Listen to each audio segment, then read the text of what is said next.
नमस्कार दोस्तों, मेरा यूट्यूब चैनल पे आपका स्वागत है। इस वीडियो लेक्चर में मैं आपको एक जो कलिजन के बारे में बताया था। तो कलिजन में जनरली जो काइनेटिक एनर्जी में लॉस होता है, कलिजन में जो सिस्टम की काइनेटिक एनर्जी में लॉस होता है। सिस्टम यानी कि सिस्टम क्या है? दोनों पार्टिकल जो कि कलिजन में रोल लिए थे। ओके, तो उन दोनों पार्टिकल की जो काइनेटिक एनर्जी होता है वो हमारा सिस्टम की काइनेटिक एनर्जी होता है। ओके, तो उस काइनेटिक एनर्जी में कलिजन से पहले और कलिजन के बाद जनरली जो काइनेटिक एनर्जी होता है वो सेम नहीं होता। तो वो सेम नहीं होता जनरली। तो उसमें जो परिवर्तन आता है, मतलब जो चेंजेस आता है, उसको हम कैलकुलेट करेंगे इस वीडियो लेक्चर में। Change in kinetic energy, change in kinetic energy.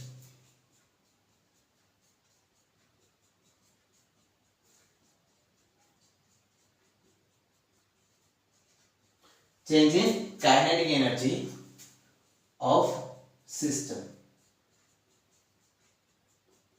तो सिस्टम अभी क्या है?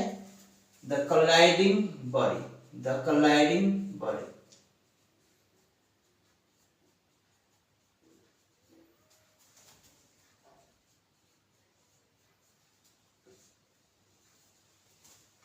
तो ये होता है मेरा सिस्टम। जो कोलाइडिंग बॉडी होगी तो उनमें जो चेंज इन काइनेटिक एनर्जी होगा तो उसको हम कैलकुलेट करेंगे। तो देखिए, पहले जो एनर्जी होती है, तो इनिशियल एनर्जी जो होता है दोनों पार्टिकल की, मैं उसको वेक्टर फॉर्म में लिखता हूँ, u1 और u2 है। और जो फाइनल वेलोसिटी होता है वो v1 और v2 होता है। फाइनल वेलोसिटी होगा वो क्या होगा? v1 और v2। Initial velocity u1 u2 और फाइनल वेलोसिटी क्या होगा? v1 और v2। तो हम अभी क्या करेंगे, उस सिस्टम की काइनेटिक एनर्जी जो होता है, इनिशियल काइनेटिक एनर्जी, वो क्या होता है? इनिशियल जो काइनेटिक एनर्जी होता है वो हाफ जो पार्टिकल होगा उसकी मास m1 और दूसरा वाला जो पार्टिकल होगा उसकी मास m2। जो काइनेटिक एनर्जी होगा वो half m1 u1 square, okay, plus half m2 u2 square. तो ये होता है kinetic energy, initial kinetic energy. Final kinetic energy क्या होता है? जो फाइनल काइनेटिक एनर्जी होता है वो क्या होता है? Half m1 v1 square plus half m2 v2 square. Okay, तो ये जो होता है इनिशियल काइनेटिक एनर्जी और फाइनल काइनेटिक एनर्जी सिस्टम की। ओके, ये सिस्टम की किसमें ये जो काइनेटिक एनर्जी होता है तो इस किस फॉर्म में, यानी कि नॉन रिलेटिविस्टिक केस में। ओके, ये होता है काइनेटिक एनर्जी। तो अभी मुझे काइनेटिक एनर्जी दोनों मिल गया, दोनों के एक्सप्रेशन मिल गया। और दोनों का देखिए, जो कलिजन होता है, कलिजन प्रोसेस में तो जो मोमेंटम होता है, हम क्या अज्यूम करेंगे कि अगर कोई भी फोर्स होता है, कोई भी फोर्स वगैरह होता है सिस्टम पे एक्ट करता है, तो स्मॉल ड्यूरेशन टाइम के लिए, ओके, उस फोर्स का इफेक्ट सिस्टम पे नेग्लिजिबल है। तभी जाके कंजर्वेशन ऑफ मोमेंटम को हम अप्लाई कर सकते हैं। ओके, तो जो हमारा जो अजम्पशन रहेगा वो क्या रहेगा? जो भी एक्सटर्नल फोर्सेस होगा, any external forces, any external forces during that period of time, during that period of time, during that period of time, यानी कि कॉलिजन के पीरियड में, during collision time, okay, during collision is negligible, is negligible. तो अगर ये हम assume करेंगे तो सिस्टम की जो मोमेंटम होगी उसमें कंजर्व होगा। कंजर्व मतलब क्या है? Initial momentum equal to final momentum. तो इनिशियल मोमेंटम क्या होगा? m1 u1 plus m2 u2, ये होगा इनिशियल मोमेंटम। फाइनल मोमेंटम क्या होगी? m1 v1 plus m2 v2।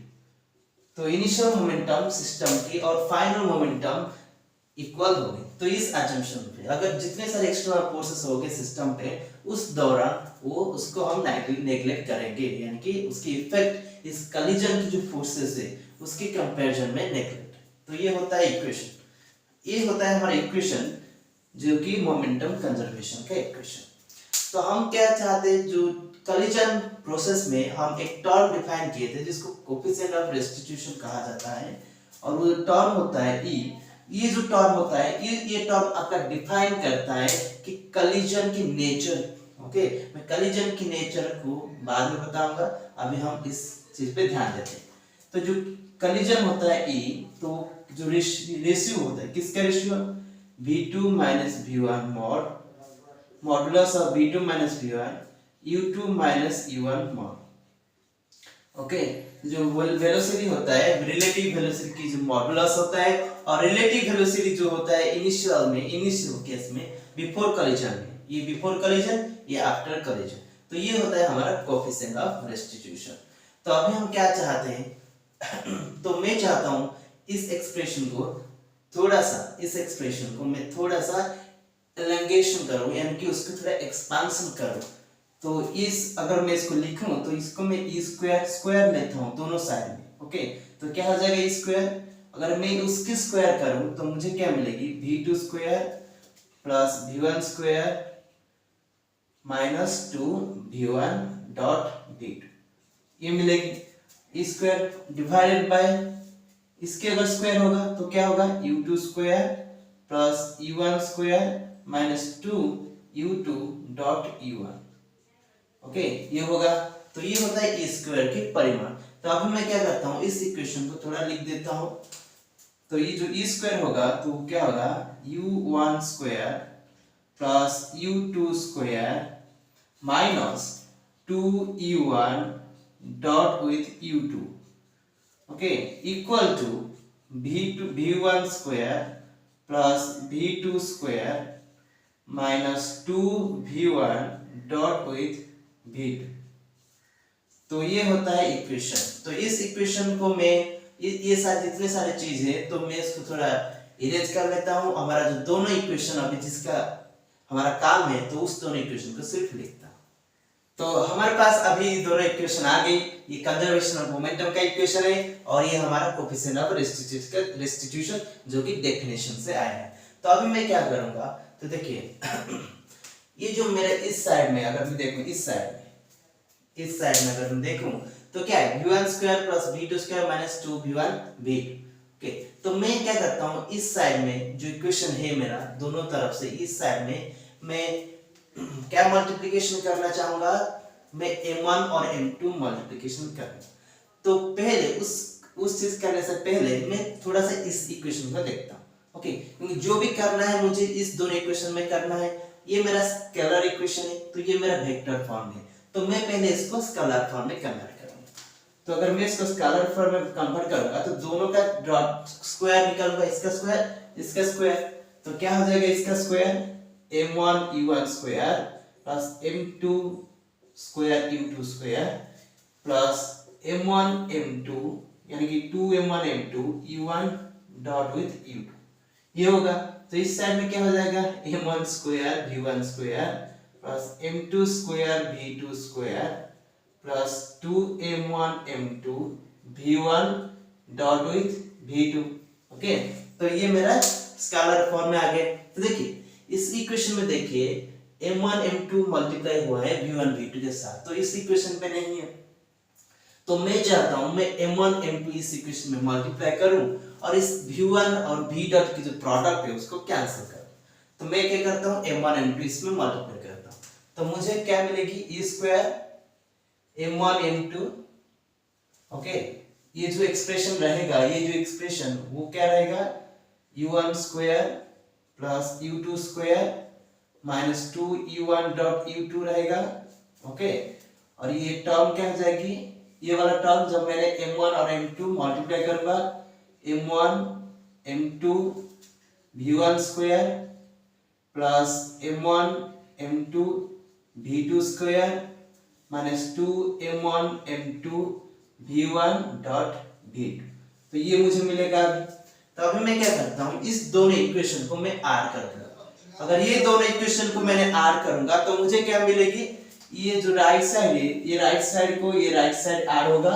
Okay, तो जब राइट साइड को राइट साइड r होगा तो मुझे क्या मिलेगा, ये दोनों डिलीट हो जाएगी, तो मुझे क्या मिलेगा, और ये v1 square m1 v1 square से मैं क्या करूंगा ना m1 v1 स्क्वायर, ओके, तो इसमें एक m1 आ जाएगी और इससे m2 आ जाएगी, तो मुझे m1 प्लस m2 कॉमन मिलेगा और इस पोजीशन में क्या मिलेगा, हाफ, मुझे क्या मिलेगा m2 v2 स्क्वायर।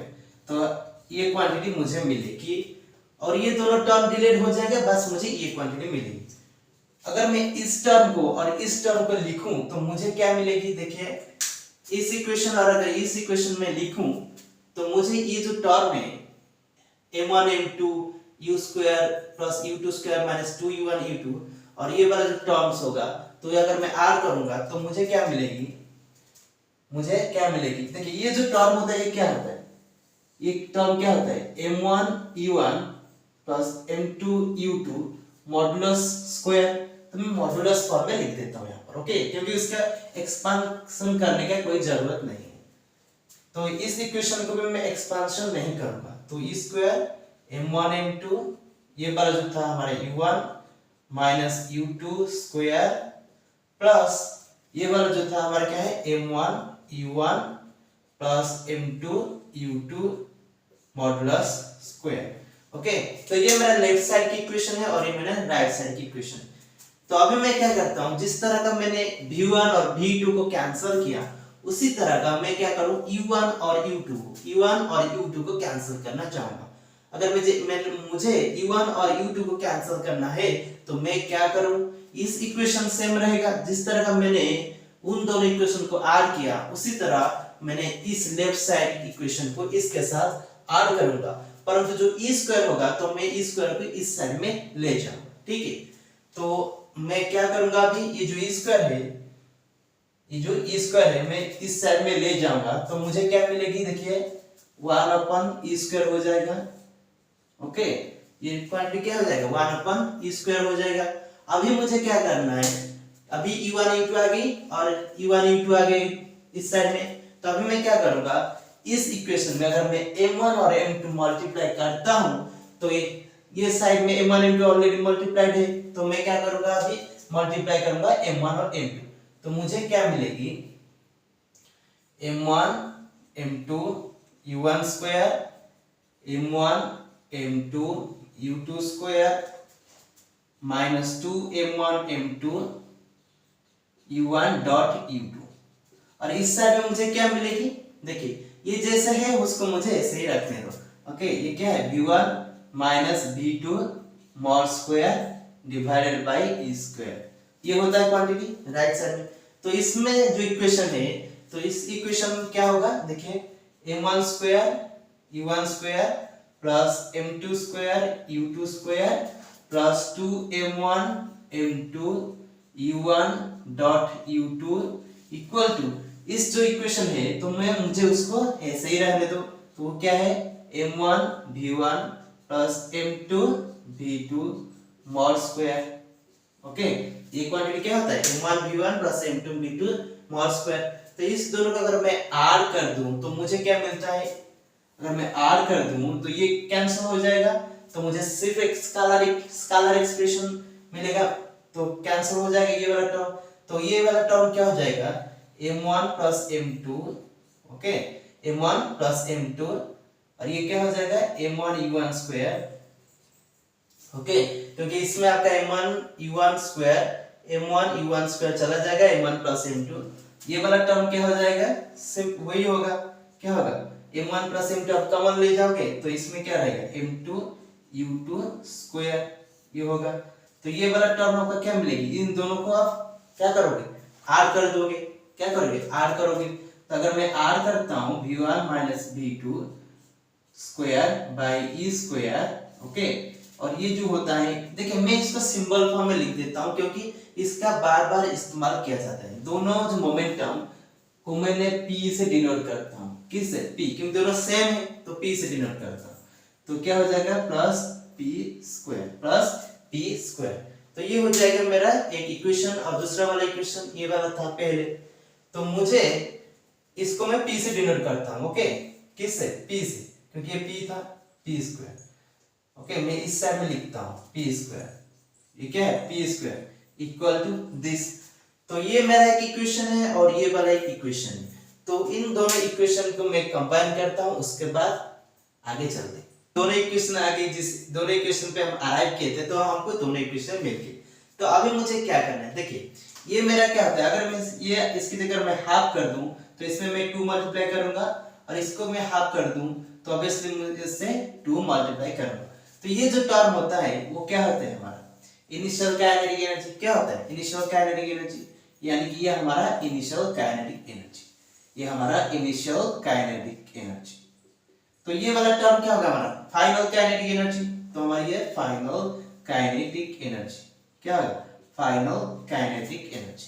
तो दोनों इक्वेशन में देखिए, तो जनरली हमारा जो कोलिजन होता है उसमें एनर्जी लॉस होता है, एनर्जी लॉस होने का संभावना है।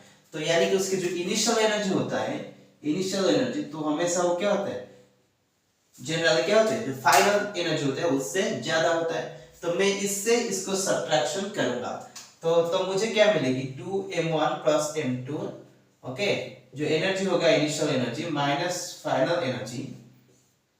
तो ये जो क्वांटिटी होगा, तो इनिशियल एनर्जी से मैं फाइनल एनर्जी को सब्ट्रैक्शन करूंगा, तो ये p स्क्वायर कैंसिल हो जाएगा। तो मुझे क्या मिलेगा, v1 minus v2 mall square by E square, ये क्वांटिटी मिलेगी। ओके, उसके साथ साथ ये क्वांटिटी मिलेगा, वो क्या होगा, E square.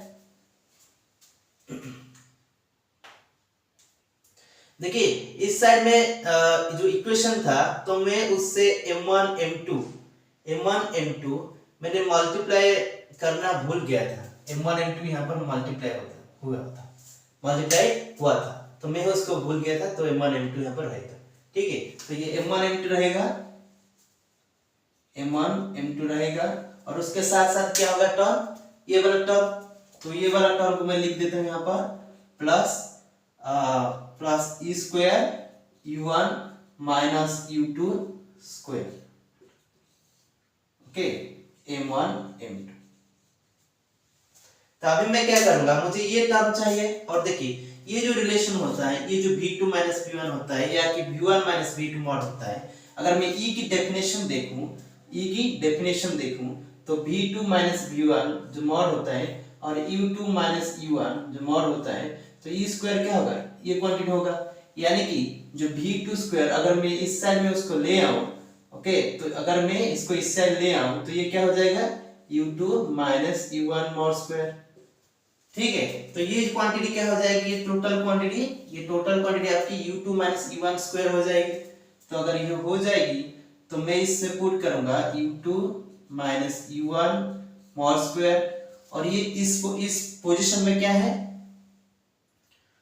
Plus e square u1 minus u2 और u2 minus u1 mod square same होता है, okay, equal to m1 m2। देखिए ये सब्ट्रैक्शन हुआ है ना, तो इससे मैं इसको सब्ट्रैक्शन किया हूं, तो ये माइनस रहेगी, ओके, इससे और मैं इसको सब्ट्रैक्शन किया हूं, तो ये माइनस रहेगी, सॉरी ये माइनस है। तो इस क्या होगा, ये जो टर्म होगा 1 minus E square u2 minus u1 जो वेक्टर रहेगी उसकी स्क्वायर, ये टर्म, और क्या रहेगी m1 m2। तो अभी मुझे जरा हमारा जो काइनेटिक एनर्जी में जो चेंजेस हुआ है, तो उसके मैं आराम से कैलकुलेट कर सकता हूं। तो उसको मैं कैसे कैलकुलेट करूंगा, उसको जो चेंजेस हो गया एनर्जी में, तो उसको मैं कैसे कैलकुलेट करूंगा, तो ऑब्वियसली ये क्या हो जाएगी, m1 m2 by 2 m1 plus m2 into ये इस क्वांटिटी 1 माइनस ई स्क्वायर, और ये क्या हो जाएगी u2 minus u1 square.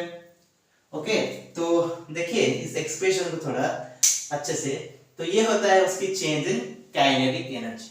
Okay, तो चेंज इन काइनेटिक एनर्जी होता है वो किस पर डिपेंड करता है, उसकी मासेस पर डिपेंड करता है, कोएफिशिएंट ऑफ रेस्टिट्यूशन पर डिपेंड करता है, और u2 माइनस u1 पर डिपेंड करता है। तो मैं इससे बहुत आराम से कोई भी, देखिए कि बहुत 3 टाइप की कोलिजन होता है, ओके, मैं पहले आपको वो जो 3 टाइप की कोलिजन होता है उस 3 टाइप की कोलिजन के बारे में मैं बता दूं। तो एक जो कोलिजन होता है जिसकी E इक्वल टू 1 है, जिसको हम बोलते हैं इलास्टिक कोलिजन, ओके, यानी कि इस कोलिजन में आपकी ई की वैल्यूज 1 होता है। इसका मतलब होता है जो डिफॉर्मेशन के टाइम पे जो भी शेप डिफॉर्म हुआ होगा तो रिस्टोरेशन टाइम में यानी कि रिफॉर्मेशन के टाइम पे वो शेप क्या हो जाएगी, रिफॉर्म हो जाएगी, ऑलरेडी क्या हो जाएगी, रिफॉर्म हो जाएगी, ओके, रिस्टोर हो जाएगी कंप्लीटली। ओके, ये होता है उसकी जो ऑब्जर्वेशन। तो उससे ई की वैल्यू 1 हो जाएगी। तो उस कोलिजन को हम क्या बोलते हैं, इलास्टिक कोलिजन। तो उसकी कॉन्सिक्वेंसेस में हम बोलते हैं कि जो चेंज इन काइनेटिक एनर्जी होगा तो ई की वैल्यूज अगर आप 1 पुट करोगे तो आपको जो चेंज इन काइनेटिक एनर्जी 0 मिलेगा, यानी कि ई आपकी जो काइनेटिक एनर्जी उसमें चेंजेस नहीं होगी, यानी कि टोटल काइनेटिक एनर्जी उस इलास्टिक कोलिजन में चेंजेस नहीं होगी। तो ई इक्वल 1। और एक जनरली क्या होता है, E is less than 1। Generally आपका ई 1 से मैक्सिमम हो के क्या होगा, 1 तक होगा, 0 to 1 तक। तो जब आपके ई इक्वल लेस देन 1 होता है तो उसको बोलते हैं इनइलास्टिक कोलिजन। क्या बोलते हैं, इनइलास्टिक कोलिजन बोलते हैं। क्या बोलते हैं, इनइलास्टिक कोलिजन। जब आपकी ई की वैल्यूज 0 होता है तो उसको बोलते हैं, उस कोलिजन को बोलते हैं परफेक्टली इनइलास्टिक कोलिजन, या कभी कभी बोलते हैं totally inelastic collision. perfectly inelastic collision, inelastic collision। तो इसमें क्या होगा, E इक्वल 0 में क्या होगा, तो E इक्वल 0 पुट करिए, आपको एक काइनेटिक एनर्जी में चेंजेस आपको देखने को मिलेगा। तो उस जो काइनेटिक एनर्जी जो होता है, मतलब जो परफेक्टली इनइलास्टिक कोलिजन में आपकी जो E की वैल्यू 0 होता है, तो उस कोलिजन में, कोलिजन जब होने से पहले दोनों पार्टिकल अलग हो गए, कोलिजन होने के बाद दोनों पार्टिकल एक ही हो जाएंगे।